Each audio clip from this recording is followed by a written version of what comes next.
હા ભાઈ છૂટા નથી આગળ વધો. ભિખારી નથી હું તો? એડ્રેસ પૂછતો હતો તમને હું. ક્યાંનું એડ્રેસ? આપણે સુભાષનગર ક્યાંથી જવાનું? એ તો સુભાષ ને ખબર, એને ફોન કર. લે મોટભાઈ તમે હૈસા નહીં, એટલો કઈ નાખી દેવા જેવો જોક નતો. મને ખબર મનમાં હસતા હશો તમે. ફાઇનલ નથી હસતો હું. તો ઘરે જઈને તો ફાઇનલ હસવાના. એ આપણે પછી નક્કી કરશું. અત્યારે તમે એડ્રેસ કોને? ક્યાં જવું હોય તમારે? સુભાષનગર. પેલા કોઈ દિવસ ગયા હોય એ બાજુ? પેલા ગયો તો તમે શું લે પૂછવું પડે?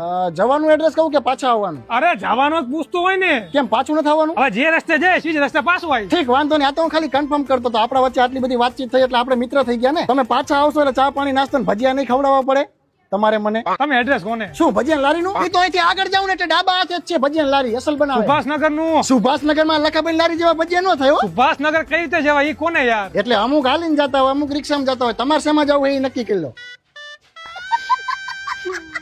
શું દેવા મહેમાન ને હેરાન કરે છે પણ? આ જોન મોટભાઈ ક્યાં ને હેરાન કરે અમને. તમે જ કહો સુભાષનગર ક્યાં આવ્યું? ઈ તો સુભાષ ને ખબર, એને ફોન કરીને પૂછલા. એટલે આને આજે ફોની નતો લાગ્યો બોલ. કયા એરિયામાં આવી ગયો? બધા પાગલ જ ભર્યા અહીંયા. તું ક્યાં જાસ? સુભાષનગર